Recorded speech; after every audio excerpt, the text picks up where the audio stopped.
ॐ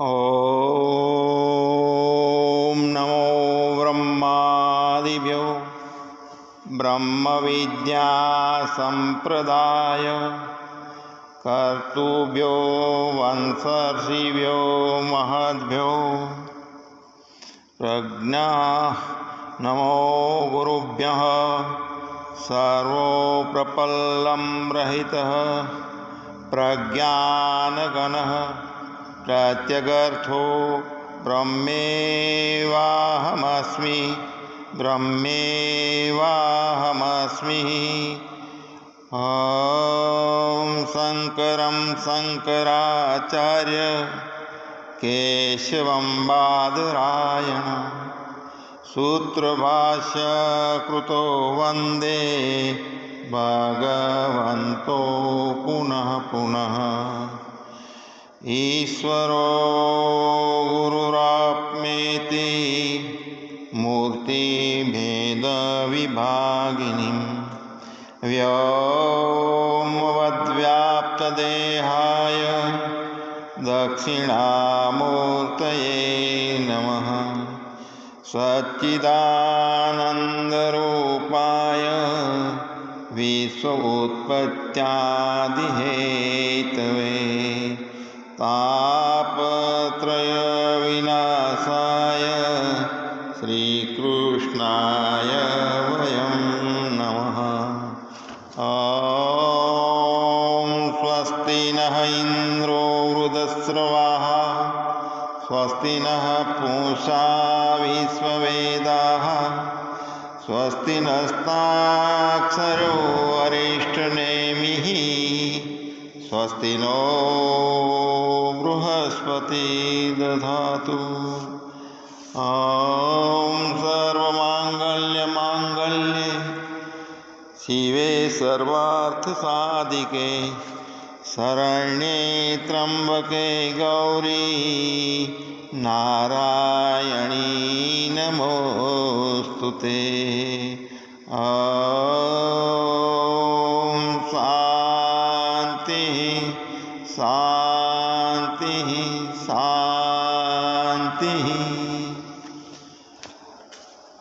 सच्चिदानंद भगवाननी जय, भागवत भगवाननी जय।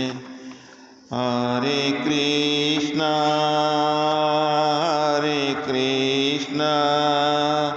कृष्ण कृष्ण हरे हरे, हरे राम राम राम हरे हरे, हरे कृष्ण कृष्ण कृष्ण हरे हरे, हरे राम राम राम हरे हरे, हरे कृष्ण कृष्ण कृष्ण हरे हरे, हरे राम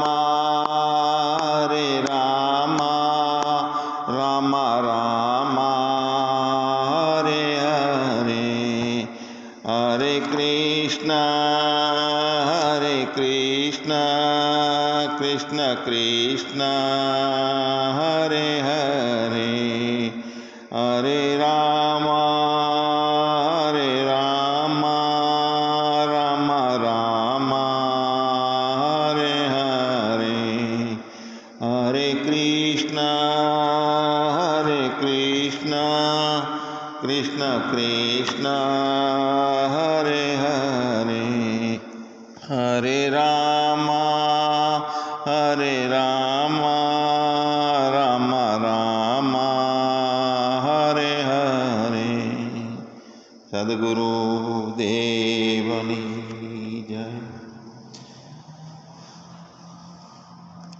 सच्चिदानंद रूप तारू रे समझीने ले जे देह દેહને ના માનીશ મારું રે, સમજીને લેજે સચ્ચિદાનંદ રૂપ તારું રે, સમજી તું લેજે. દેહ પંચભૂત તણો તેને ન નિજ રૂપ ગણો, દેહ પંચભૂત તણો તેને ના નિજ રૂપ ગણો. તું તો સાક્ષી દેહ તણો રે, સમજી તું લેજે સચ્ચિદાનંદ રૂપ તારું રે, સમજી તું લેજે. ત્રણ દેહ તારા નથી, વેદાંતે જે કહ્યા કથી, સિદ્ધને રહ્યો એમાં મથી રે, સમજી તું લેજે સચ્ચિદાનંદ રૂપ તારું નથી રે, સમજી તું લેજે. દેહ તો છે ક્ષણનાશી, રૂપ તારું અવિનાશી, દેહ તો છે ક્ષણનાશી, રૂપ તારું અવિનાશી. તે તો જો પ્રેમે તપાસી રે, સમજીને રેજે સચ્ચિદાનંદ રૂપ તારું રે, સમજી તું રેજે.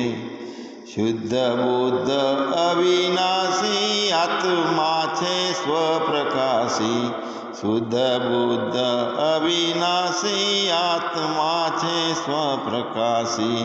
બ્રહ્મપુરનો તું વાસી રે, સમજી તું રેજે સચ્ચિદાનંદ રૂપ તારું રે, સમજીને રેજે.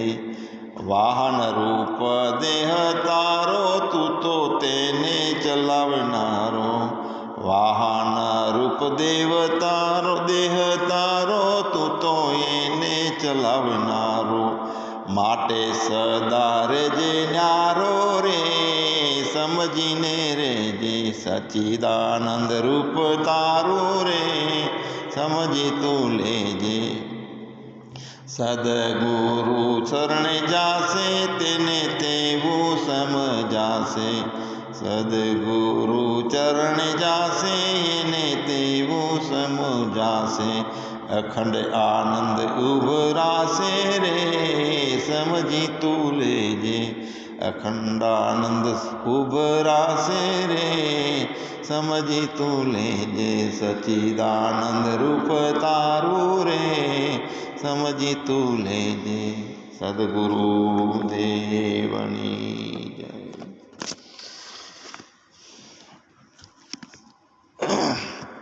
શ્રીમદ ભાગવતની શરૂઆત જેમાં સત્યમ પરમ ધીમહિ એનાથી થઈ છે. એટલે છેવટના અધ્યાયમાં પણ સત્યમ પરમ ધીમહિ એવું કીધેલું છે. સત્ય શું છે તે જાણી અને એનું ધ્યાન કરી અને એના રૂપ થઈ જવાની વાત છે. સત્યમ પરમ ધીમહિ. કેટલી ગાંઠો આપણા જીવનમાં છે, કેટલી ગ્રંથિઓ છે, કેટલી માન્યતાઓ છે. એટલે શ્રીમદ ભાગવતમાં શરૂઆતમાં ગાંઠવાળો વાંસ છે, અને તે વાંસ છે એવું સાચો સમજવાનો નથી, પણ એ વાંસની અંદર ગાંઠો છે. એવી રીતે આપણે ચેતન હોવા છતાં અજ્ઞાનની ગાંઠો કેટલી છે આપણી, અને તે કપાય ધીરે ધીરે ધીરે ભાગવતનું રસપાન કરતાં ચેતનની અંદર અવિદ્યા દાખલ થઈ ગઈ એવું માની લીધું. ભય ભેદ ભ્રાંતિઓ નિર્માણ થઈ ગઈ. અહંકારના સંગે હું અજ્ઞાની છું, હું જીવાત્મા છું, આવી અનેક ગાંઠો, એ ગાંઠો ચેતનની છેદવાની છે, ખરી જાય. એટલા માટે શ્રીમદ ભાગવત કથાનું રસપાન આપણે કરીએ છીએ. અહીંયા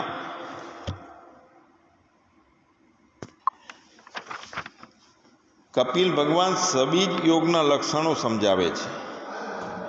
મા દેવહૂતિને જીવનની અંદર શાંતિ પ્રદાન થાય, પોતાના સ્વસુખનો આનંદ અને જન્મ મરણના ફેરામાંથી મુક્તિ મળે, એટલે સાંખ્યશાસ્ત્રનો આધાર લઈ અને કપિલ ભગવાન શ્રી દેવહૂતિને ઉપદેશ કરે છે. આત્મજ્ઞાની પુરુષોની સેવા કરવી, વિષયોની વાસના વધે એવા કર્મોથી દૂર રહેવું, આ બધી વાતો દેવહૂતિ માને કહે છે.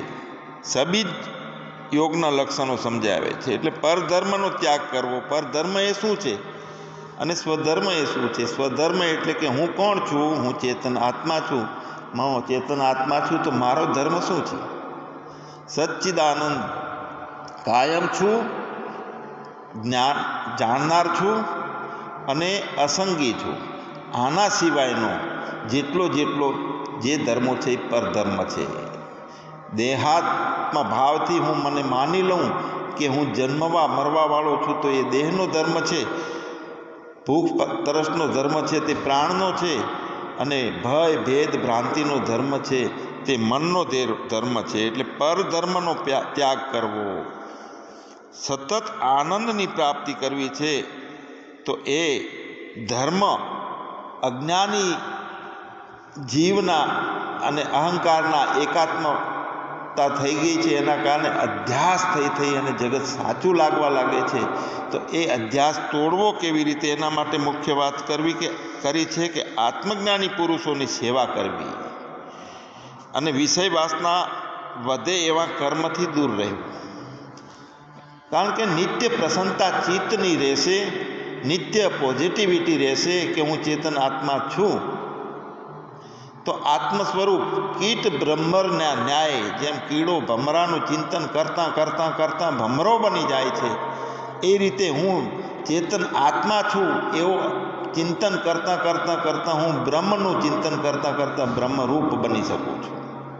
અત્યારે ચિંતન જે સંસારના વ્યવહારો ભરેલા છે, જગત પ્રિય છે, ઇન્દ્રિયોના વિષયોનો આધાર લઈ અને સુખ દુઃખની અંદર જીવાત્મા કકળે છે, ભટકે છે, તો એ ભટક પણ દૂર થાય એટલા માટે નિત્ય આત્મજ્ઞાની પુરુષોની સેવા કરવી, આત્મજ્ઞાની પુરુષો ઉપર શ્રદ્ધા રાખવી, આત્મજ્ઞાની પુરુષોના શરણે રહેવું અને સતત જોડાયેલા રહેવાથી હું ચેતન આત્મા છું એ ભાવ દ્રઢ થતાં બ્રહ્મ રામો ભજેત રામો ભૂતવા, રામને ભજતા ભજતા રામ બની જવાય, કૃષ્ણને ભજતા ભજતા કૃષ્ણ બની જાય.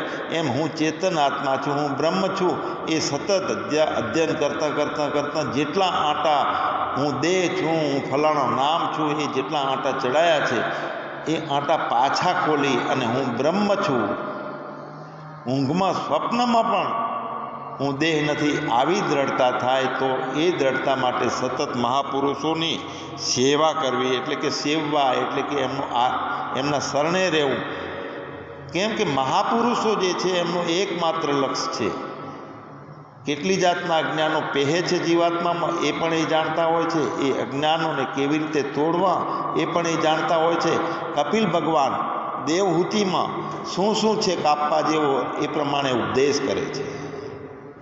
મહાપુરુષો સર્વાંગી જગતને પણ જાણે છે, જગદીશને પણ જાણે છે અને માયાને પણ પૂર્ણ રીતે જાણતા હોય છે. એમની બુદ્ધિ બટકી હોતી નથી, એકાંગી હોતી નથી.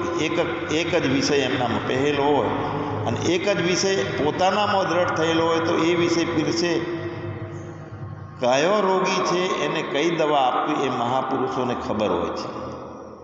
એટલે શ્રદ્ધા કરીને મહાપુરુષોનું શરણું, ભલે ગમે તે મહાપુરુષ, કોઈ ઉપર અશ્રદ્ધા થાય તો છોડી દો એને, એ મહાપુરુષને, પણ જીવનમાં કાયમી સ્થાન પોતાના હૃદયમાં રહે એવા મહાપુરુષોને સાથે જોઈન્ટ રહી અને સતત એમને સેવવા, આવું કપિલ ભગવાન દેવહૂતિને કહે છે.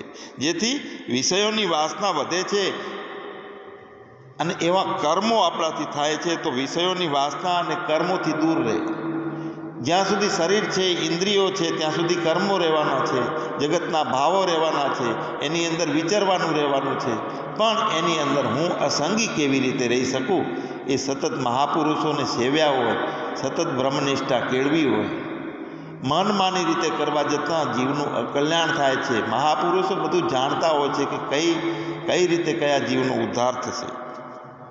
તો એના માટે ઘણી પ્રકારના શરીરને શુદ્ધ કેવી રીતે રાખવું, કોઈને દુઃખ ન દેવું, સત્ય બોલવું, ચોરી ન કરવી. હવે અહીંયા મુખ્ય મુદ્દો એ આવે છે કે મહાપુરુષો શરીરધારી હોય છે અને મુમુક્ષુઓ જે હોય છે એમની દ્રષ્ટિ અજ્ઞાનની હોય છે, એમને શરીર તે મુખ્ય દેખાય છે. તો મુખ્ય શરીર દેખાવાના કારણે ગુણ અને દોષ ઉપર દ્રષ્ટિ જાય છે. શિષ્યોની ગુરુ ઉપર ગુણ અને દોષ ઉપરની દ્રષ્ટિ જાય છે, એના કારણે પોતાની શ્રદ્ધા ટકી ના શકે, ત્યાં સાધકનું અકલ્યાણ થાય છે. એટલે દ્રષ્ટિ ફક્ત ને ફક્ત ચેતન આત્મા તરફ રાખવાની છે. ચેતન આત્માના સુગુણ ધર્મો છે. કૃષ્ણ ભગવાન કેટલાય લોકોનો સાથે કપટ કર્યું છે, કૂડ કર્યા છે, કોઈને કઈ રીતે બીજા માર્ગે લઈ જવા અને પોતાનું કાર્ય સિદ્ધ કરવું, એના માટે કાવા દાવા ઘણા કર્યા કૃષ્ણ ભગવાને. પણ દુર્યોધન બીજા બધા જે છે એમને એમનામાં અશ્રદ્ધા હતી, કારણ કે એમનામાં દેહ ભાવ હતો.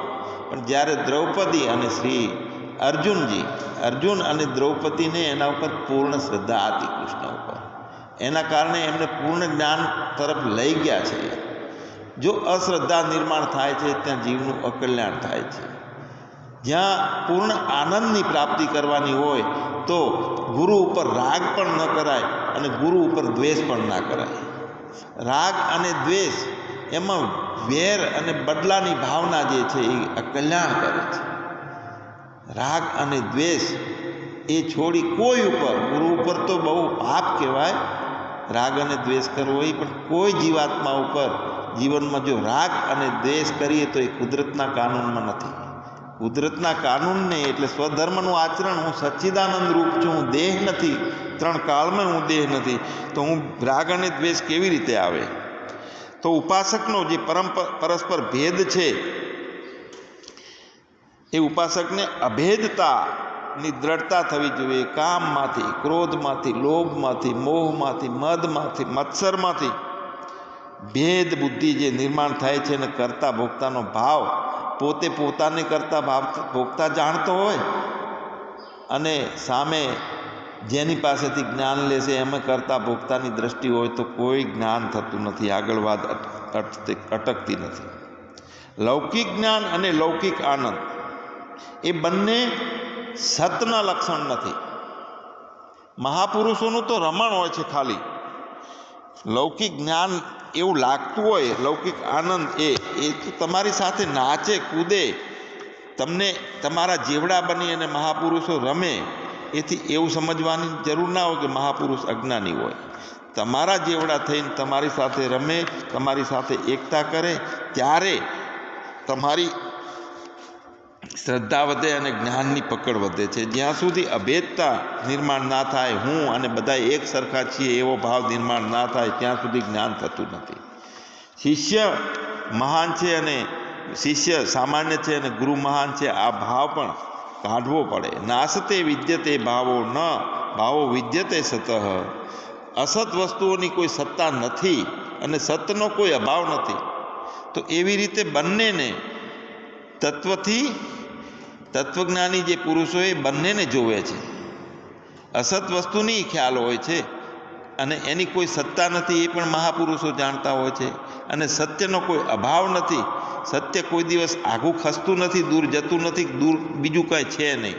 તો મહાપુરુષોની વૃત્તિ હોય છે એ ઉપરામ થયેલી હોય છે, અસંગી ભાવ જ હોય છે.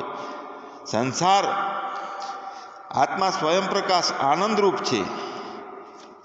કપિલ ભગવાન દેવહૂતિને કહે છે કે લૌકિક જ્ઞાન અને લૌકિક આનંદ એ બંને અચેતન રૂપ છે, પણ આત્મા સ્વયં પ્રકાશ છે, આનંદરૂપ છે. સંસાર દશામાં કલ્પિત ધર્મ અને ધર્મી ભાવ બ્રહ્મ રહેલ લાગે છે, ખાલી કલ્પિત એવું લાગે છે, પણ પરમાર્થ દશા જેને છે, જ્ઞાનની અવસ્થા છે, ઊંચી ભૂમિકા છે, તો એનો કલ્પિત ધર્મ અને કલ્પિત ધર્મીનો ભાવ, હું છું, હું ભોગવું છું, આ વિષયો છે ને એ સત્ય માનતા નથી. પરમાર્થ દશામાં જે જ્ઞાની હોય છે એનામાંથી આ બધા વિષયો બહાર થઈ ગયેલા હોય છે. સંસારનું કારણ શું છે? મિથ્યા જ્ઞાન. મિથ્યા જ્ઞાન છે. આ સંસાર સાચો છે, ઇન્દ્રિયો સાચી છે, મનના ધર્મો જાગૃતની અવસ્થા, આ બધું સત્ય લાગે છે અને મારું તારું દ્વૈત ભાવ થઈ ગયા છે, બીજો લાગે છે. તો આ મિથ્યા જ્ઞાન છે. એના કારણે આપણા દિમાગની અંદર, આપણી ચિત્તની અંદર સતત સંસાર ભરાયેલો રહે છે. તો મિથ્યા જ્ઞાનથી, રાગદ્વેષથી, મોહથી જેને એવું લાગે કે શરીર હું છું, એ શરીરને અનુકૂળ વિષયોને આત્માના અનુકૂળ સમજી અને એમાં પ્રવૃત્તિ કરતા હોય તો ત્યાં અટકવાનો છે. મિથ્યા જ્ઞાનથી સંસાર ભરાઈ જાય છે, મોહ ભરાઈ જાય છે, શરીર હું છું એવી ભાવના દ્રઢ થઈ જાય છે અને શરીરને અનુકૂળ વિષયો હોય તે સાચા છે એમ સમજી અને રાગ અને દ્વેષ કરી અને હું સાચો છું એવું ઠેરવવા માટે આપણે હું જે દેહનો ભાવ પકડી રાખી અને માન મોટાઈ પોતાની વિષયોની આસક્તિને પૂર્ણ કરવાનો જે પ્રયાસ થતો હોય તો તે પોતે પોતાને ધોખો આપે છે. શરીરને અનુકૂળ આવે એવા વિષયો એ મને અનુકૂળ આવે છે એવું સમજી અને એમાં પ્રવૃત્તિ કરે છે. વાસનામાં પ્રવૃત્તિ કરે, કામમાં પ્રવૃત્તિ કરે, લોભમાં પ્રવૃત્તિ કરે તો પ્રવૃત્તિ માટે નવો જન્મ આવે છે. પછી પ્રવૃત્તિ કરતાં કરતાં રાગ દ્વેષ બંધાય છે, પાપ પુણ્ય બંધાય છે, પ્રારબ્ધો બંધાય છે અને પુનરપી જનનમ પુનરપી મરણમ પુનરપી જનની જઠરે શયનમ ઈ સંસારે ખલુદુસ્તારે. આ સંસાર છે એમાંથી પાર ઉતરવાનું છે. હું મારું, મારે જોઈએ, મારું આમ ભૂંડું થયું, મને આણે આમ કર્યું, આવી બધી અજ્ઞાનની રમતોમાંથી ઉપરામ થઈ અને શાંત ભાવને પામી અને પરમાત્માની પ્રાપ્તિ કરી લેવાની છે.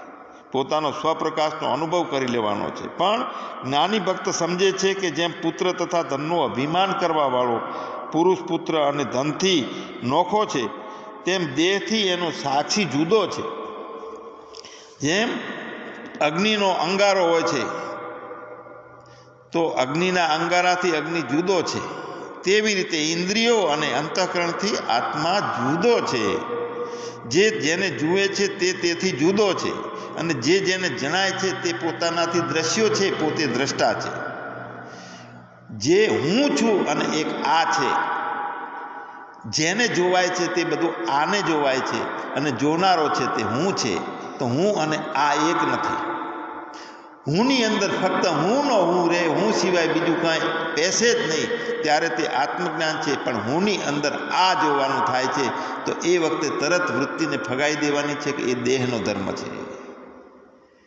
હું સિવાય આને વળગવાનું થાય છે ત્યાં સજગતાથી પોતાને ફગાઈ દેવાનું છે કે તે દેહનો ધર્મ છે, આત્માનો ધર્મ નથી. તો આત્માના ધર્મ સિવાય પરધર્મને ક્યાં પોતાનામાં પ્રવેશ આપવાનો નથી. જે જેને જુએ છે તે તેથી જુદો છે એવો એક વેદાંતનો સિદ્ધાંત છે અને એ વ્યતિરેક ભાવનું સાધન છે. એ સિદ્ધ થયા પછી અનન્ય ભાવ પ્રાપ્ત કરવો જોઈએ. અનન્ય ભાવ અને વ્યતિરેક ભાવ જેટલું જેટલું જડ છે, હું સિવાયનું છે, જેટલું જેટલું આ છે એને વ્યતિરેક ભાવ કરી દેવાનો છે, પોતાનાથી અળગો. અને પોતાનો અન્વય ભાવ હું એની અંદરથી ક્યાંય ખસતો નથી. જુઓ, જાગ્રત અવસ્થા આવે છે, આઈને જઈ, સ્વપ્ન અવસ્થા આવે છે, આઈને જતી રહે છે, સુષુપ્તિ અવસ્થા આવે છે, આઈને જતી રહે છે. આ ત્રણેયને જાણનારો ક્યાંય જતો નથી, કારણ કે તે અવસ્થા ત્રય સાક્ષી છે. એવો અન્વય ભાવ જે જાય છે તે બધું વ્યતિરેક છે, જે કાયમ ટકી રહે છે તે અન્વય ભાવ છે. તો આવો અન્વય ભાવ પ્રાપ્ત કરી લેવાનો છે. અને વ્યતિરેક ભાવ પ્રતીતિ માત્ર છે, આવે અને જાય, તે સંસારનો ધર્મ છે, તે મનનો ધર્મ છે, તે અંતઃકરણના કારણે થાય છે, આત્માનો ધર્મ નથી, કારણ કે આત્માની અંદર કોઈ અંતઃકરણ નથી. તો એની સમજણ હવે કપિલ ભગવાન માતા દેવહૂતિને આપે છે. જેમ પાંચ ભૂતના કાર્ય જે આ ઘટમાં એના કારણભૂત જે પાંચ મહાભૂત અનુગત છે, પંચભૂતના કાર્ય આ ઘટમાં શરીરમાં એના કારણભૂત જે પંચ મહાભૂત અનુગત છે, શાસ્ત્રે સાથે છે. તેમ બધા પ્રાણીઓમાં આત્મા અને આત્મામાં બધા પ્રાણીઓ અનન્ય ભાવથી અનુગત છે. અને નોખો લાગે છે એનું કારણ અજ્ઞાનની ઉપાધિ છે. અજ્ઞાન ચોટેલું છે એટલે નોખું લાગે છે. બાકી આત્મા અને આત્મામાં બધા પ્રાણીઓ અનન્ય ભાવથી, અલગ ભાવ નહીં, એક જ ભૂમિકામાં અનુગત રહેલા છે. ભિન્નતાનું કારણ ઉપાધિ છે. જેમ કે એક જ અગ્નિ પોતાના નોખા આશ્રયોમાં એમની વિભિન્નતાને કારણે ભિન્ન ભિન્ન દેખાય છે, હોય છે એક અગ્નિ. અહીંયા એક એલર્જલ બલ્બ હોય કે એક સૂર્ય હોય છે, પણ એના સિવાય બીજા જેટલા પ્રકાશ કર્યા હોય, મીણબત્તીથી, બલ્બથી, તો એ બધા નોખા નોખા દેખાય છે. કેમ કે એનો આશ્રય બદલાનો છે અગ્નિનો, અગ્નિને રહેવાનો. ગોળાની અંદર હોય 25 વોલ્ટનો હોય ને એવા 5000 ગોળા હોય તો 5000 અગ્નિ દેખાય છે. પણ એ અગ્નિ વ્યાપક રૂપે એક મોટા એલર્જનનો હોય તો એને અગ્નિના જેટલા આશ્રયો બદલાય છે એમ અગ્નિ પૃથક પૃથક લાગે છે, નોખા નોખા લાગે છે, અનેક પ્રકારના અગ્નિ લાગે છે. નોખા નોખા ગોળામાં ધારણ થાય છે તો નોખા નોખા પ્રકાશ આપે છે એવું લાગે છે. તો પોતાના પૃથક પૃથક નોખા નોખા આશ્રયમાં રહેવાના કારણે એ વિભિન્નતાને કારણે ભિન્ન ભિન્ન નોખા નોખા દેખાય છે. એ જ પ્રમાણે દેવ, મનુષ્ય અને શરીરમાં રહેવાવાળો એક જ હું આત્મા પોતે પોતાના આશ્રય અને ગુણ ભેદના કારણથી અલગ અલગ ગુણ છે, અલગ અલગ ભેદ છે અને તે બધી ઉપાધિઓ છે. તો એ ગુણ ભેદના કારણથી નોખા નોખા પ્રકારનો લાગે છે. દેવ નોખો, મનુષ્ય નોખો, પ્રાણીઓ નોખા. તો દેવ, મનુષ્ય, પ્રાણીઓ આ બધા શરીરમાં રહેવાવાળા એક જ આત્મા પોતાના આશ્રયના નોખો નોખો આશ્રય થયો, એના ગુણ અને ભેદ શરીરના લાગ્યા છે. શરીરનો આશ્રય થયો છે એ આત્મામાં, શરીરને અંદર અંતઃકરણ તે આત્માને ઝીલ્યો છે. અન્વય રૂપે જે ઝીલાય છે આત્મા એક જ છે અને વ્યતિરેક રૂપે જેટલા અંતઃકરણો છે એમાં નોખો નોખો આત્મા ભાસે છે. ગુણ ભેદ છે, એના અલગ અલગ અંતઃકરણના ગુણ છે, અલગ અલગ અંતઃકરણના ભેદ છે, અલગ અલગ શરીરની માન્યતાઓ છે. એ પ્રમાણે શરીર બનેલું છે. ગુણાહ ગુણેશુ વર્તનતે, જેવા ગુણ પકડાયા છે એ પ્રમાણે એની દ્રષ્ટિ બની છે અને એની જેવી દ્રષ્ટિ બની છે એવી એની સૃષ્ટિ નિર્માણ થઈ છે. તો અલગ અલગ ભિન્ન ભિન્ન પ્રકારનો એ આત્મા, એક જ આત્મા કોઈ દેવ રૂપે, કોઈ મનુષ્ય રૂપે, કોઈ પ્રાણી રૂપે નોખો નોખો દેખાય છે. અને અજ્ઞાનની ઉપાધિવાળા જીવને નોખો નોખો દેખાય છે. પણ જ્યાં જ્ઞાનનિષ્ઠ મહાપુરુષ છે, અહમ અસ્મિ પરબ્રહ્મ, જે પોતાનું રામ બ્રહ્મ પરમાર્થ રૂપા, પરમાર્થ રૂપની અંદર પોતે જે છે એને અલગ અલગપણું કાંઈ દેખાતું નથી. ભિન્ન ભિન્ન પ્રકારનો આત્મા લાગે છે ઉપાધિના ભેદથી, ગુણ ભેદથી, કારણ ભેદથી. નામ રૂપાત્મક સૃષ્ટિ છે, નામ રૂપ અને ગુણ અલગ અલગ છે, એનો આશ્રય અલગ અલગનો લીધો છે, અલગ નામનો, અલગ રૂપનો, અલગ ગુણનો. એટલે એ અલગ અલગ ભિન્ન ભિન્ન આત્મા દેખાય છે નહીં. અલગ છે તો ગુણ છે, અલગ છે તો રૂપ છે, અલગ છે તો નામ છે. નામ અલગ છે, રૂપ અલગ છે, ગુણ અલગ છે. એની અંદર રહેવાવાળો કોઈ અલગ નથી, ભિન્ન નથી. અને નામ રૂપ ગુણ બધાના ભિન્ન ભિન્ન હોય છે એટલે આત્મા ભિન્ન ભિન્ન જેવો લાગે છે. પાણી છે, ગ્લાસમાં ભર્યું હોય તો પાણી ગ્લાસ જેવું લાગે, રકાબીમાં હોય તો રકાબી જેવું પાણી. એનો આશ્રય બદલાય છે એમ એની ભૂમિકા બદલાય છે જોનારની. તો આ ભગવાનનો ભક્ત ભગવાનની આવી અચિંત્ય માયાને વિચાર દ્વારા જીતી લે, સમજી અને પોતાના વાસ્તવિકમાં કે હું કોણ છું, હું દેહ નથી, હું નામ નથી, હું રૂપ નથી, મારે જન્મ નથી, મારે મૃત્યુ નથી, મારે જ્ઞાન નથી, મારે અજ્ઞાન નથી, હું શિષ્ય નથી, હું ગુરુ નથી. ના કુછ હું મેં, ના કુછ મેં હુઆ, ના કુછ હોવનહાર. આવી માયા જે છે એના કારણે પસારો થઈ ગયો છે માયાનો, અને હું છું અને આ બધું મારું છે અને મારું હજુ સુખ ને દુઃખ મારે જોઈએ છે. આ ભાવો છે, આ ભિન્નતાની ભ્રાંતિઓ અંતઃકરણમાં પકડાય છે. ચેતન આત્મા એમાં વ્યાપક રૂપે, અન્વય રૂપે, જેમ માળાની અંદર દોરો છે તે અન્વય છે અને મણકા છે તે વ્યતિરેક છે, પણ બધા મણકા માળામાં પરોવાયેલા છે. તો માયાને વિચાર દ્વારા જીતી લઈ અને સમજી અને પોતાના વાસ્તવિક સ્વરૂપમાં સ્થિતિ કરે. જો માયાને વિચાર દ્વારા જીતી ના શકાય અને માયાને સાચી લાગે, એની અંદર હું દેહ છું એવો ભાવ સત્ય લાગેલો હોય, તો એ કળોતરામાંથી, એ ફસામણું જે છે એમાંથી બહાર નીકળી શકાતું નથી. ફગાવી દો આ દેહને, હું દેહ નથી. ફગાવી દો મનને, હું મન નથી. ફગાવી દઈએ પ્રાણને, પ્રાણનો ધર્મ કોઈ મારો નથી.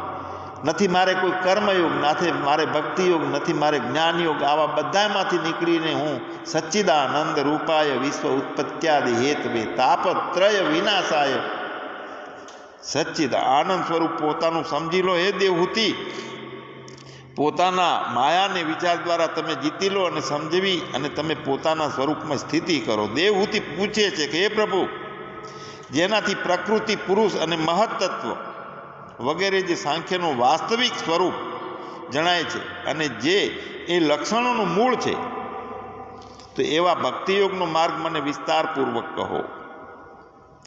પ્રકૃતિ, પુરુષ અને મહત્તત્વ એટલે કે બુદ્ધિ, તો એ વાસ્તવિક સ્વરૂપ જણાય છે, સાચું જણાય છે. અને જે એ લક્ષણોનું એનું મૂળ શું છે, તો એવા ભક્તિયોગનો માર્ગ મને વિસ્તારથી સમજાવો. વળી જે સાંભળવાથી વૈરાગ્ય થતું હોય તે મને કહો. આપણે પણ પોતાએ દરેકે શું સાંભળવું જોઈએ? દેવહૂતિની અંદર જે પ્રશ્ન છે કે સાંભળવાથી વૈરાગ્ય થવો જોઈએ. આપણે કેટલી જાતનો કચરો ભરીએ છીએ શરીરમાં, મનમાં, કે યથાર્થ ભરીએ છીએ તે આપણને ખ્યાલ ત્યારે આવે કે હું જે સાંભળું છું એનાથી વૈરાગ્ય એટલે સંસારની મિથ્યતા સમજાય છે, હું ચેતન આત્મા છું, સત્ય છું એ સમજાય છે. વૈરાગ્ય ઉત્પન્ન થાય એવું શ્રવણ કરવું જોઈએ. વૈરાગ્ય ઉત્પન્ન થાય એવું સાનિધ્ય જોઈએ. મારું સાનિધ્ય અયોગ્ય રીતે હોય, મેં બીજા કોઈનો એવો સંગ કર્યો હોય કે જેથી મારો વૈરાગ્ય ભાવ દ્રઢ ન થતો હોય, તો એ સંગ છોડી દેવો જોઈએ. શાસ્ત્રોનો સંગ હોય, સંતોનો સંત હોય, તો જો સંતો અને શાસ્ત્રોમાં તો કોઈ ફેરફાર હોતો નથી, પણ આપણી દ્રષ્ટિમાં ફેરફાર હોય છે, આપણી અશ્રદ્ધા હોય છે. પણ જ્યાં શ્રદ્ધા ન લાગે તો અહીંયા જ્યાં શ્રદ્ધા લાગે ત્યાં જોઈન્ટ થઈ અને વૈરાગ્ય ભાવ સતત દ્રઢ થવો જોઈએ. કારણ કે વૈરાગ્ય ભાવ જે છે એના સિવાય ભક્તિ માર્ગમાં આગળ વધવામાં કોઈ શક્યતાઓ જ નથી. જીવાત્માનું કલ્યાણ થતું હોય તો એવું શ્રવણ કરીએ કે સતત વૈરાગ્યનો ભાવ વધતો હોય. જીવોને અજ્ઞાન હોય છે ત્યારે જુદા જુદા પ્રકારની અલગ અલગ ગતિ થઈ જાય છે. અજ્ઞાનના કારણે ભટકાઈ જાય છે જીવાત્મા. એને ખબર પડતી નથી કે મારો કલ્યાણ શેમાં છે, હું ક્યાં જાઉં છું. તો પ્રભુ મને જુદા જુદા પ્રકારની ગતિ ન થાય તે કહો. કાળનું સ્વરૂપ શું છે એ પણ મને જણાવો. તો દેવહૂતિ માના આવા વચનો સાંભળી કપિલજી પોતાની સ્તુતિ કરતા જવાબ આપવા લાગ્યા કે ભક્તિયોગમાં ઘણા પ્રકાર છે. કારણ કે એમાં ભક્તિ કરનાર અને ભક્તિની ભાવના ભળી જાય છે, બે એક થઈ જાય છે. ભક્તિ કરનાર જે છે પોતાને પૃથક માનતો હોય તો તે અને ભક્તિ જેની ગુણગાન ગાવાના છે અને જે ગાય છે બંનેની એકતા થઈ જાય છે. તો આ કારણને લઈને જ્ઞાન માર્ગમાં જેવી સ્પષ્ટ ભૂમિકાઓ મળી શકે છે તેવી સ્પષ્ટ ભૂમિકા ભક્તિ માર્ગમાં મળતી નથી. જ્ઞાન માર્ગ વસ્તુતંત્ર છે, એટલે કે જેવી વસ્તુ હોય એવી બતાવે છે જ્ઞાન. અને ભક્તિ માર્ગ છે તે પુરુષતંત્ર છે, એટલે કે પુરુષની જેવી ભાવના, પુરુષની જેટલી દ્રષ્ટિ, પુરુષની જેટલી ક્ષમતા, પુરુષની જેટલી સાધના એ થઈ હોય એ પ્રમાણે એનું સમજ નિર્માણ થાય, એટલે પુરુષતંત્ર કહેવાય. ભક્તિ માર્ગ છે જેવો પુરુષને જેવી પુરુષની શ્રદ્ધા એ પ્રમાણે એની ભક્તિ થાય છે. ભક્તિ માર્ગ છે તે પુરુષતંત્ર છે. જ્ઞાન માર્ગ વસ્તુતંત્ર છે. વસ્તુ એટલે પરમાત્મા, પોતાનું ચેતન આત્મા બ્રહ્મ એ જેવો છે એવું જ બતાવી દે છે જ્ઞાન માર્ગમાં. અને ભક્તિ માર્ગ પુરુષતંત્ર છે, એમાં પુરુષની ભાવના ભળી જાય છે. તેથી ભક્તિ માર્ગ સમજવો જરા મુશ્કેલ પડે છે. તો પણ કપિલ ભગવાન એક ખુલાસો કરે છે કે જે ભેદદર્શી ક્રોધી પુરુષ હિંસા, દંભ અને સ્પર્ધા રાખી ભક્તિ કરે છે તે તામસ ભક્તિ છે. ભક્તિ પોતે આપણે પોતે ભક્તિ કરીએ છીએ એવું માનીએ છીએ, પણ કયા સાધનનો ઉપયોગ કરીએ છીએ, કેવી વૃત્તિ છે આપણી? ભેદદર્શી, બીજાને બીજો જોવો અને ક્રોધ કરવો. તો ભેદદર્શી ક્રોધી પુરુષ હિંસા, દંભ અને સ્પર્ધા રાખતો હોય છે. અને હિંસા, દંભ અને સ્પર્ધા રાખીને પોતે પોતાને આત્માના ભાવમાં ખપાવે છે તો એ ભક્તિ તો છે, પણ તામસ ભક્તિ છે, એનાથી કલ્યાણ નથી. જે વિષયોની અભિલાષા રાખે છે, યશ અને ઐશ્વર્યને માટે મૂર્તિને ભેદભાવથી પૂજન કરે છે તે રાજસ ભક્ત છે. વિષયોને સેવવાનું છે અને વિષયો છૂટે એ મને ગમતું નથી, તો વિષયો સેવવાની, વિષયો ભોગવવાની પણ અભિલાષા રાખે છે. સાથે સાથે મારું માન વધે, મારી સિદ્ધિઓ વધે, યશ અને ઐશ્વર્ય, આટલા માટે જે કોઈ મહાપુરુષોનો સેવા કરતા હોય, સેવતા હોય, તો પણ તે ભેદ બુદ્ધિવાળી ભક્તિ છે, રાજસ ભક્તિ છે. તામસ ભક્તિ તો બિલકુલ ડૂબાડે છે. અજ્ઞાન વધારે છે, કારણ કે ભેદ એમાં ક્રોધી હોય, હિંસાનો ભાવ હોય, દંભ હોય, સ્પર્ધા રાખવાની ભક્તિ થતી હોય તો તેણે ચેતી જવાનું છે કે હું તામસ ભક્તિ કરું છું, તામસ ભક્તિ મારે છોડવી જોઈએ. અને વિષયોની અભિલાષા રાખે, વિષયો સેવવા છે, મારું માન જળવાઈ રહે, મારું સિદ્ધિઓ મને વધે, હું સુખી રહું, આવો જે ભાવ છે તે રાજસ ભક્તિ છે. તો રાજસ ભક્તિ એ પણ ભેદભાવથી થાય છે એનું પૂજન, અને તે રાજસ ભક્ત છે ભેદભાવ રાખનારો. તામસ ભક્ત છે તે અજ્ઞાની છે, રાજસ ભક્ત છે તેની થોડી સંભાવનાઓ છે કે આગળ વધી શકે છે. પણ જે પુરુષ પાપ કર્મની નિવૃત્તિને માટે, પાપોમાંથી નીકળવું છે, પાપ મને પરેશાન કરે છે, પાપ મને પાપ પુણ્યના કારણે મારા કર્મો બંધાય છે, પ્રારબ્ધો બંધાય છે, જન્મ મરણનો ફેરો ચાલુ રહે છે, તો એમાંથી નિવૃત્તિ માટેનો વિચાર હોય અને છતાં પોતાનો મૂળ સ્વભાવ હોય ત્યારે રાગ દ્વેષમાં, દંભમાં, હિંસામાં, સ્પર્ધામાં આવી ભાવના આવી જાય છે ને, તો એ વખતે ચેતવાની જરૂર છે સાધકોએ. મુખ્ય ઈચ્છા એવી થાય છે કે અખંડ આનંદની પ્રાપ્તિ, પાપ કર્મની નિવૃત્તિ અને કાયમ સદોદિત આનંદ ટકી રહે, એટલા માટે હું પરમાત્માનું જોડાણ મારું થાય અને આત્મ સ્વરૂપનું જ્ઞાન થાય. હેતુ શુદ્ધ થયો, પણ પોતાના સંસ્કાર દંભી છે, પોતાનો સંસ્કાર ક્રોધી છે, પોતાનો સંસ્કાર હિંસાવાળો છે, પોતાનો સંસ્કાર ભેદદર્શી છે, તો એ સંસ્કાર પોતાના જીવનમાં વચ્ચે આવી જવાથી ચેતી જવાની જરૂર છે કે એ મારું અકલ્યાણ ચાલુ થાય છે. અહીંયા હું ભેદ દર્શન છોડી દઉં, હું ક્રોધ છોડી દઉં, હું હિંસાનો ભાવ છોડી દઉં, હું દંભનો ભાવ છોડું, હું સ્પર્ધા રાખું, કોનેથી મારે કોને જીતવાનું છે, બધે ઈશ્વર છે, બીજો કોઈ નથી, અને ઈશ્વર છે તે મારો હિતેચ્છુ છે, હિત ચિંતક છે. એક વાત ખ્યાલ રાખીએ કે સૃષ્ટિની અંદર જે કાંઈ થાય છે એ ઈશ્વરની મરજી વગર બીજું કાંઈ થતું નથી, અને ઈશ્વર ના જાણતો હોય એવું પણ થતું નથી. ઘણી વખત એવું થાય કે આપણા ઘરની અંદર સારી રીતે આપણે માણસો સાથે રહેતા હોઈએ, એકબીજાનો આનંદ કિલ્લોલ હોય, પણ છતાંય પોતાને જે ગમતો વ્યક્તિ હોય, પોતાને જે બહુ ભાવ પ્રેમવાળો ભાઈ હોય, બહેન હોય, મિત્ર હોય, ગમે તે હોય, એ પોતાને વિરોધનું વર્તે છે એવું આપણને અંદર સમજવામાં આવે. ખાલી તો સમજવામાં આવે એ પણ સત્ય હોય, પણ એ પ્રારબ્ધને આધીન થતું હોય છે. જ્યારે પ્રારબ્ધ વિશેષ થઈને આવ્યું હોય ફળ દેવા માટે, ત્યારે સાચો માણસ એની અંદર પણ ખોટી ભૂમિકા બોલાવડાવે, અસ્તિત્વ ખોટું વર્તન કરાવડાવે. તમારું પ્રારબ્ધ તીવ્ર થઈને આવ્યું હોય ત્યારે કંઈક પણ સજગ બુદ્ધિ હોવા છતાંય જે કંઈ ના કહેવાનું કહી દેવું, ના બોલવાનું બોલી જાય, આવું આપણને પરિણામ મળતું હોય તો એ વખતે સમજી લેવું કે અહીંયા જ મૌન રહેવાની જરૂર છે. હું ચેતી જાઉં, સ્થિર થઈ જાઉં. મારો પોતાનો દંભ, મારો પોતાનો અહંકાર, ભેદ, ક્રોધપણું, સ્પર્ધા આ બધું રાખવાથી પાપ અને પુણ્યના જે કંઈ પ્રારબ્ધો છે એ જબરજસ્ત રીતે ભોગવવા પડે છે અને અકલ્યાણ થઈ જાય છે.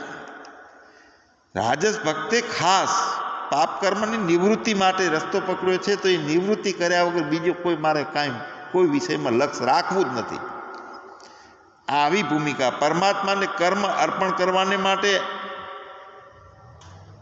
બધી પૂજા કરવી એ શાસ્ત્રની આજ્ઞા છે.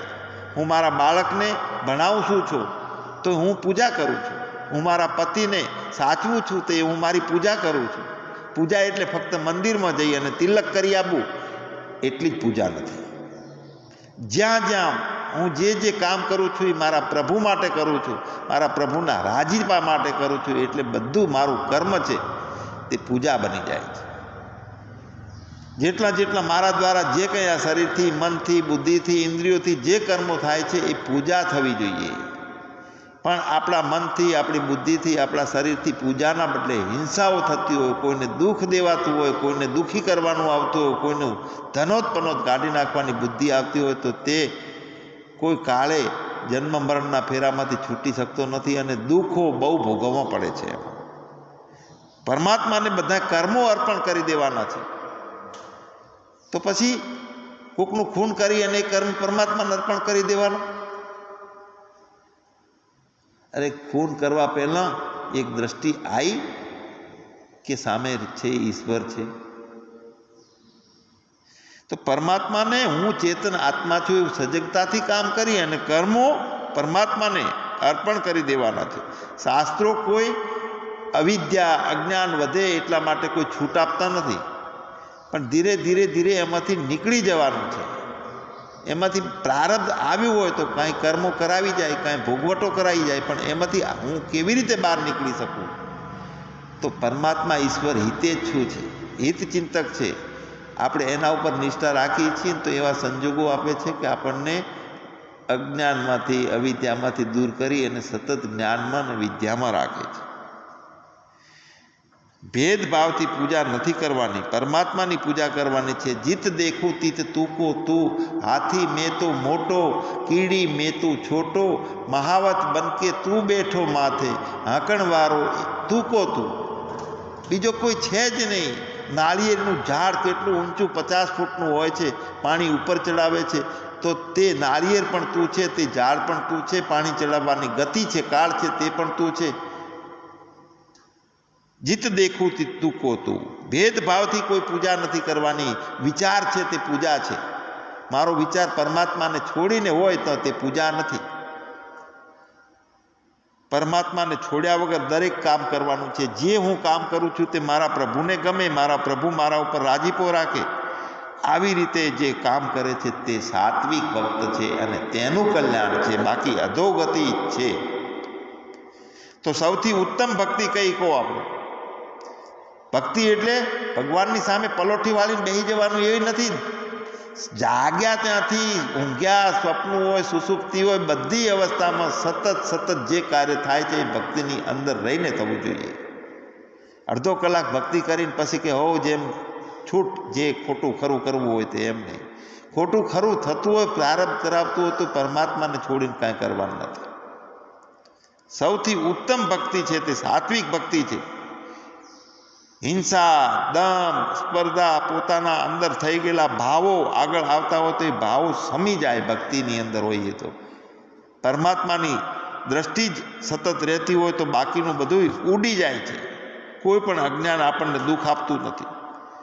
વિષયોની અભિલાષા રાખીએ, ભોગ વિલાસની કામના રાખીએ, મોટાઈ વધે, પૈસો વધે, ઐશ્વર્ય વધે એટલા માટે સતત ભેદભાવથી પૂજન થતું હોય. મહાપુરુષોને સેવીએ છીએ કે માટે? શા માટે?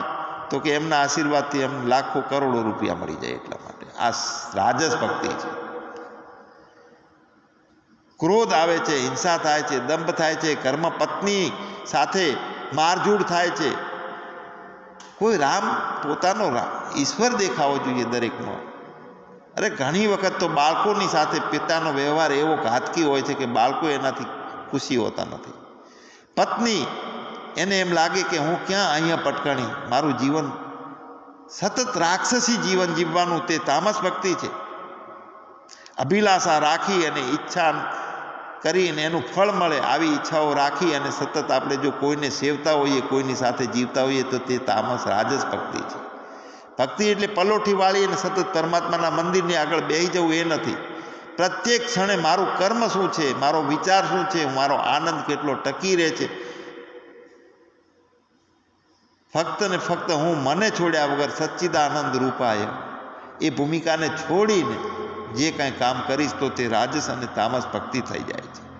પણ ભેદભાવ વગર ઈશ્વરી દર્શન કરીને, શાસ્ત્રોની આજ્ઞા કરીને બીજો નથી, તે મારું સ્વરૂપ છે. આ ભૂમિકાથી જેની સાથે આપણે રહીએ છીએ, જેની સાથે જીવીએ છીએ, તે જીવન છે, તે સંજોગ છે, તે રહેવું છે, તે આપણને પરમાત્માની સાથે લગોલગ રાખવાવાળું ભૂમિકા બનતી હોય તો તે સાત્વિક ભક્તિ છે, ઉત્તમ ભક્તિ છે. અહીંયા ભક્તિ કોઈ સીમિત નથી. ભક્તિ એ કોઈ કૃતિ નથી. ભક્તિ એક વૃત્તિ છે, કર્મ નથી ભક્તિ, તે પૂજા પણ નથી. ભક્તિ એક વૃત્તિ છે. વૃત્તિ એટલે અહમ, હું એ સંસારમાં સુખી દુઃખી થવા વાળો નથી, પણ હું ચેતન છું, હું વ્યાપક છું અને બીજા બધા એવા છે. મારી આંખમાં એવી રીતની દવા લગાડી દીધી કે બધું મને પરમાત્મા જ દેખાય છે. મદગણ ગુણ શ્રુતિ માત્રેણ મયી સર્વ ગૃહાશે, મનોગતિ રવિચ્છિન્ના તથા સંગાપ સો સંબુદો. મતલબ કે મારા ગુણ સાંભળતા મારા સર્વ અંતર્યામી સ્વરૂપમાં સમુદ્રમાં મળી જતી ગંગા નદીના પ્રવાહની માફક મનની અવછિન્ન ગતિ થઈ જાય, એટલે કે પરમાત્મામાં અકારણ અને અનન્ય ભક્તિ ભાવ થાય, તેને શુદ્ધ ભક્તિ યોગ કીધો છે, નિર્ગુણ ભક્તિ યોગ કીધો છે. જો ખાસ ખ્યાલ રાખીએ, ભગવાન કહે છે આ મદ ગુણ શ્રુતિ માત્રેણ, મારા ગુણો સાંભળતા મારા સર્વાંતર્યામી સ્વરૂપમાં, એટલે બધે જ આખું જગત છે તે હું છું. યો મેં પશ્યતિ સર્વત્ર, હું છું તે ક્યાં છું? બધે છે. હું છે તે બધું જ હું છું, બધે હું છું અને બધામાં હું છું. સર્વાત્મ ભાવ, એ સર્વાત્મ ભાવમાં હું ભળી જાઉં, ઓતપ્રોત થઈ જાઉં અને હું વ્યાપક બની જાઉં. કેવી રીતે? જેમ સમુદ્રમાં ગંગા મળી જાય છે, ગંગાનો પ્રવાહ પોતાનું નોખું અસ્તિત્વ રહેતું નથી, ગંગાનું વ્યાપક બની જાય છે ગંગા.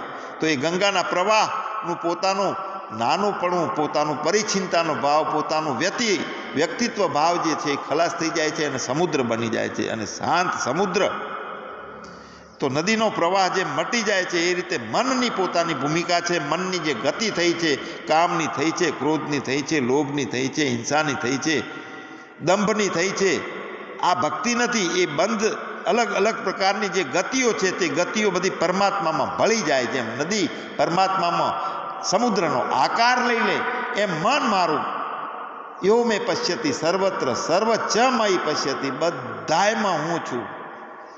પરમાત્મા બધાયમાં રહેલો છે, આવી દ્રષ્ટિ થવી જોઈએ. અને પરમાત્મા બધું જ બન્યો છે, આ દ્રષ્ટિ થવી જોઈએ. અને એની અંદર હું પણ આવી ગયો. નદીની પોતાની વ્યક્તિગત ભાવના ગઈ, સમુદ્ર બની ગયો. એમ મન છે, નોખી નોખી ગતિ પકડે છે.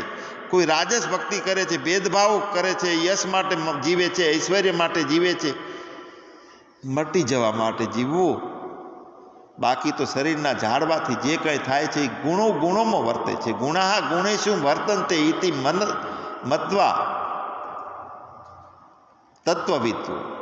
જ્ઞાની માણસ શું સમજે છે કે જેટલું કાંઈ જે વર્તાય છે ગુણોનું કામ કરે છે. હું ચેતન આત્મા છું, હું અકર્તા છું, હું અવિનાશી છું, હું અસંગ છું, હું નિર્વિકલ્પ છું, હું નિરાકાર છું, હું સાક્ષી છું.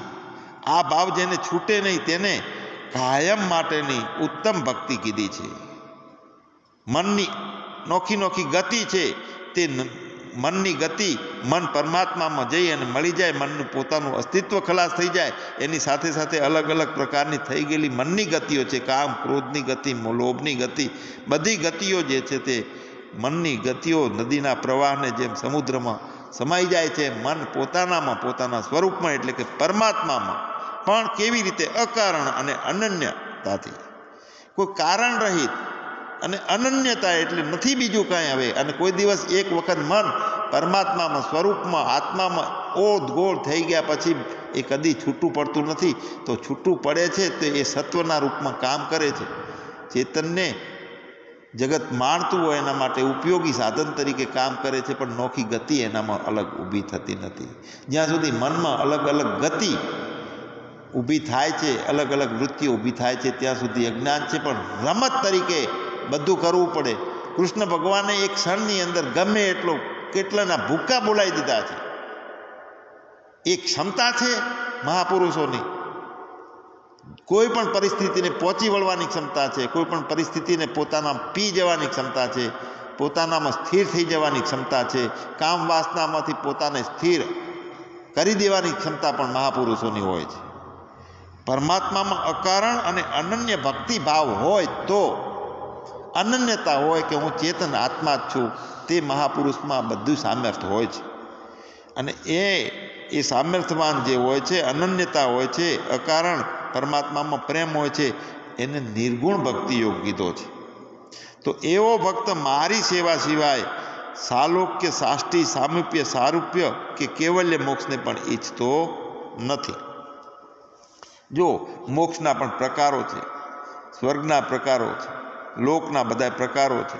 સાલોક્ય જેમ રાજા અને એનો છોકરો, તો એનો છોકરો રાજાના સાનિધ્યના કારણે જે એનો અહંકાર ગર્વ હોય છે ને તે અલગ હોય છે.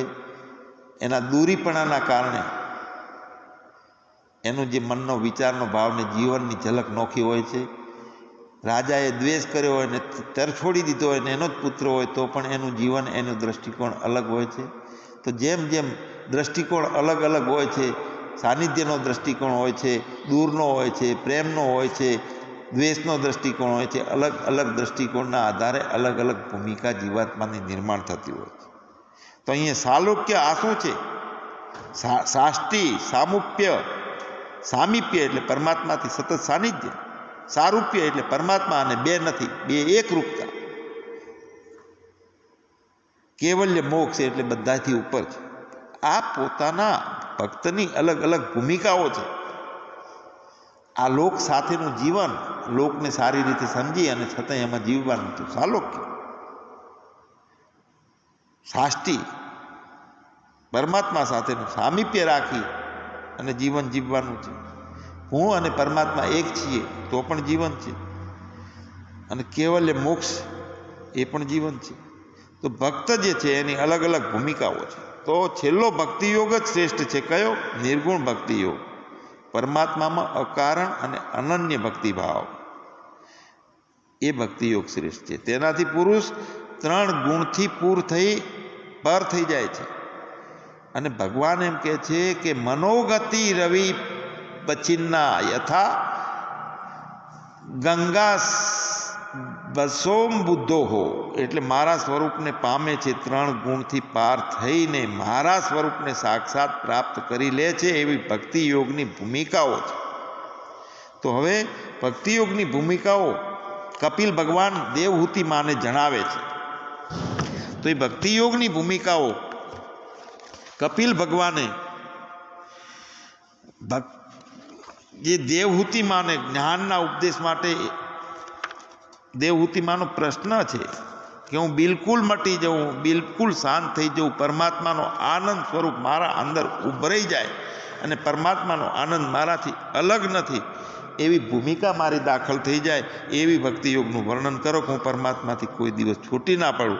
અને કપિલ ભગવાનને ભક્તિયોગ જણાવે છે. હવે કેમ ભક્તિયોગનો આવો પ્રશ્ન થયો છે? દેવહૂતિ માના અશાંતિ, મનનો ભટકાવ હતો, સંબંધોમાં ભટકાવ હોય, અશાંતિ હોય, અશાંતિની ખોજ કરવામાં આવે તો અશાંતિનું અસ્તિત્વ જે કોઈ લાગતું નથી, જણાતું નથી, અને એ અનુભવથી પોતે સહજ શાંત થઈ જવાય છે. પણ પોતાની શ્રદ્ધા પોતાના ઉપર ના હોય ત્યારે મહાપુરુષો પાસે આ પ્રશ્ન થાય છે કે મને એવી ભક્તિનું સ્વરૂપ સમજાવો કે હું વિભક્ત છું. એવું થાય જ નહીં કોઈ દિવસ. શાંતિની ખોજ જે છે એમાં ખોજમાં અહંકાર જ બાધા કરતો હોય છે. તો મારો અહંકાર મટી જાય અને એ અહંકાર પરમાત્મા સાથેનો ભળેલો રહે એવું અબાધિત ભૂમિકા, નિત્યયુક્ત યોગીની ભૂમિકા, ભક્તની ભૂમિકા, હું પરમાત્માથી કોઈ દિવસ વૃત્તિ નોખી પડે નહીં, આવી ભક્તિ. શાંતિની ખોજમાં અહંકાર બાધા કરતો હોય છે. તો એ વખતે જ્યારે જ્યારે શાંતિ નિર્માણ થાય છે ને જ્યાં અહંકાર ઊભો થયો કે હું છું, પેલાએ મારું બગાડ્યું છે, એનું હું ધનોત્પન્નો જ કાઢી નાખીશ, તો આ શાંતિમાં બાધા. અને બાધા થઈ શા માટે? વચ્ચે હું આવી ગયો, અહંકાર આવ્યો છે. તો અહંકાર છે એણે આપણી શાંતિ હણી નાખી. જો આપણે જાગ્રત હોઈએ, ચેતન હોઈએ, સચેત હોઈએ તો અહંકારની શું હેસિયત છે મને અશાંત કરી શકે? કારણ કે શાંતિની શોધથી અહંકારનો નાશ થાય છે. આપણે પોતાના સ્વસ્વરૂપ છે એ શાંત સ્વરૂપ છે. જો પોતાના સ્વસ્વરૂપનું શોધ થઈ ગયું હોય તો અહંકાર નામનું કોઈ વિચિત્ર સાધન આપણી અંદર રહેતું નથી, કાંઈ બચતું નથી. અને કાંઈ નથી બચતું એનું નામ જ શાંતિ છે. અને કાંઈ નથી બચતું એમાંથી નવી નોખી બુદ્ધિની વૃત્તિ ઉત્પન્ન થતી નથી. તે જ મારી પૂર્ણ ભક્તિની અવસ્થા છે. વિભક્તિ નહીં, તે ભક્તિ. જોડાણ, સતત જોડાણ. આનંદ એ આપણું સ્વરૂપ છે. આનંદ આપણાથી કોઈ અલગ છે જ નહીં. આજ સુધી કોઈને સાક્ષાત્કાર થયો નથી અને કોઈને થઈ શકે પણ નહીં. કારણ કે સાક્ષાત્કાર આપણું સ્વરૂપ છે પોતે જ. બીજો હોય તો એને સાક્ષાત્કાર થાય. કોઈ દિવસ કોઈને સાક્ષાત્કાર થયો નથી. કારણ શું છે કે સાક્ષાત્કાર એ પોતે જ હું છું. ના હોય તો થાય ને. તો આપણાથી અલગ નથી સાક્ષાત્કાર. કોઈ પથ્થર ફેંકે તો સ્વીકાર કરી લો, એ પથ્થરની સીડી બની જશે. ધીરજ, પરીક્ષા માટે પરિસ્થિતિઓ એવી આવે કે ધૈર્ય આપણું હણાઈ જાય. તો ધૈર્ય છે, પરીક્ષા છે. ઘણીવાર કર્મ અનુસાર પરિસ્થિતિ જ વ્યક્તિને લક્ષ્ય સુધી લઈ જાય છે. ખરાબ પરિસ્થિતિ આવી તો પણ શાંત રહી જવું જોઈએ. પરિસ્થિતિ જ વ્યક્તિને લક્ષ્ય સુધી લઈ જાય છે. અને એ વખતે ધૈર્ય રાખી દ્રષ્ટા બની ઊભી થવું, નવા કર્મો ઊભા ના કરવા, નવું દુઃખ ને નવી ઉપાધિઓ નહીં ઊભી કરવી. પરિસ્થિતિ જ વ્યક્તિને લક્ષ્ય સુધી લઈ જાય છે. બહુ ખ્યાલ રાખવા જેવો મુદ્દો છે. અહીંયા જેટલા દુઃખ નામની ઈંટો આવી, દુઃખના પથ્થરો આવ્યા, તો એ પથ્થરો ભેગા કરીને એની દિવાલ કરીને એનું મકાન મહેલ બનાવી દેવાનું છે. એ જ સીડી બની જશે. એ પથ્થરો જેણે ફેંક્યા હોય એના સ્વીકાર કરી લ્યો. આપણાથી કાંઈ અલગ નથી. આનંદ આપણું સ્વરૂપ છે.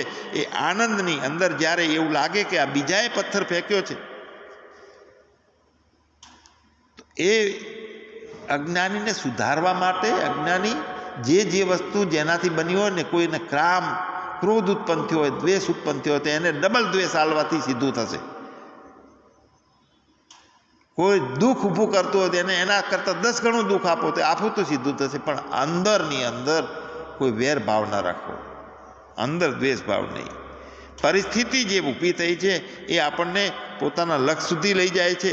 દ્રષ્ટા રહીએ તો ખ્યાલ આવે, ધીરજ રાખીએ તો ખ્યાલ આવે. ધીરજ રાખીએ તો તે પરિસ્થિતિ છે જે આપણા જીવન માટેની સીડી બની જાય છે. ધૈર્ય છે. ધૈર્ય વગર આ પરીક્ષામાંથી પાસ થવાતું નથી. ઘણીવાર કર્મ અનુસાર પરિસ્થિતિ આવે. ખોટું કામ કર્યું છે તો ખોટું ભોગવવાનું આવશે, પણ કરેલા ભાવથી કરેલું હોય તો ભોગવવું પડશે. બીજાનું કલ્યાણના હેતુથી કાંઈ કરેલું હશે અને એ વખતે ભોગવટામાં જેટલું આપણે પોતે ભોગવીએ છીએ તે આપણી ભૂલ છે. દેવહૂતિએ પ્રશ્ન કર્યો હતો કે ભક્તિયોગનો માર્ગ મને વિસ્તારપૂર્વક કરો. સાંભળવાથી વૈરાગ થાય, મને સંસારની અંદર રાગો થાય છે, કામ, ક્રોધ, લોભ, મોહ, મદ, મત્સર મને પરેશાન કરે છે, તો મારે કેવી રીતે એમાંથી પાર ઉતરવું? જો કૂવામાં પાણી હોય, બહુ પાણી હોય છે, પણ તે માટી ખોદી અને એમાંથી કાઢવું પડે છે ઝરણું. એમ મનની અંદર પરમાત્મા, ઊંડાણમાં પરમાત્માને ગોતવો પડે છે. મનના ફોતરા એક ગાડીને ફેંકી દેવા પડે છે. અજ્ઞાન રૂપી માટી દૂર કરવાની હોય છે. અને એ સંસારના વિષયોથી, દેહના ધર્મથી એ પ્રાપ્ત નહીં થાય. અંદર કૂવો ખોદીએ, માટી ખોદીએ તો પાણીનું ઝરણું બહાર નીકળે છે. એ મનને ખોતરતા મનન કરતા શાંતિ અને ધીરજ રાખી અને ભટકાઈ ન જતા જ્ઞાનનું ઝરણું પ્રગટ થઈ જાય છે. અજ્ઞાન રૂપી માટી દૂર થઈ જાય, ખબર પણ ના પડે. પણ અજ્ઞાન રૂપી માટી, એને આપણે વધારે માટીનો ઢગલો બનાવીએ આપણામાં, તો આપણે અંદરથી દુઃખ દૂર થતું નથી. સંસારમાંથી પ્રાપ્ત કર્યું છે એને ત્યાગ્યા વગર, જેટલી સંસારની ભાવનાઓ વિકટ થઈ અને પોતાને ઘેરી લીધો છે, તો એને તરછોડ્યા વગર, જેટલી વાસનાઓ છે એને ફેંકી દીધા વગર જીવનમાંથી ઉદ્ધાર નહીં આવે. જ્યારે જે કોઈ મહાપુરુષો સતત ભક્તિ યોગમાં જોડાયેલા છે, કોઈ સંન્યાસી બનેલા છે, તો ખ્યાલ આવે આપણને કે એક ઝાટકે બધું ફગાઈ દીધેલું હોય છે એમને, અને પાછા એટલા જાગ્રત હોય છે કે ફરીથી અંદર પેસે નહીં. હા, પ્રારબ્ધને વસાત જ્યારે કાંઈ પેસતું હોય તો ઈશ્વર ઈચ્છાથી, પણ તેની અંદર ફસાયા વગર સંસારમાંથી પ્રાપ્ત કર્યું છે એને કોઈ ત્યાગ્યા વગર પોતાનો ભાવ, પોતાનું સ્વસ્વરૂપ પ્રગટ નહીં થાય. અને છોડતા નથી આપણે સંસારમાંથી. જે છોડવાનું છે, કોણ નડે છે આપણને? ઝટકે ફેંકી દેવામાં આપણો અહંકાર નડે છે, આપણો ભય નડે છે, આપણું અજ્ઞાન નડે છે. અહંકાર છે એ જીવનનો મોટો વિક્ષેપ છે. અહંકાર છે તે અહંકાર છે, અને હું ચેતન આત્મા છું, તું ચેતન આત્મા છું. ચેતન આત્મા, એના લક્ષણો શું છે, અહંકારના લક્ષણો શું છે, બંનેને તારવણી કરી અને મનોમંથન કરી અને લક્ષ્ય કરીએ આત્માનો. ચેતન આત્મા અને અહંકાર જો મિશ્રિત રહેશે ત્યાં સુધી અજ્ઞાનની ગાંઠ નહીં તૂટે. બધા શબ્દો છે પણ શબ્દોની અંદર શબ્દોની ભાષા એક બાજુ મૂકી દો, શબ્દ કહેનાર છે એનું નામરૂપ એક બાજુ મૂકી દો, સત્યને પકડી લઈએ. પરમાત્માની ભાષા મૌન છે. પંડિતો શાસ્ત્રોનું ખંડન મંડન કરે, અજ્ઞાનીઓ પોતાને અનુકૂળતાઓ સાધી લે શબ્દો દ્વારા, પણ શાસ્ત્રોથી સંવાદ થાય છે, સત્ય પ્રગટતું નથી. સત્ય તો પરિપૂર્ણ મૌનમાં છે, ઠરી જવામાં છે.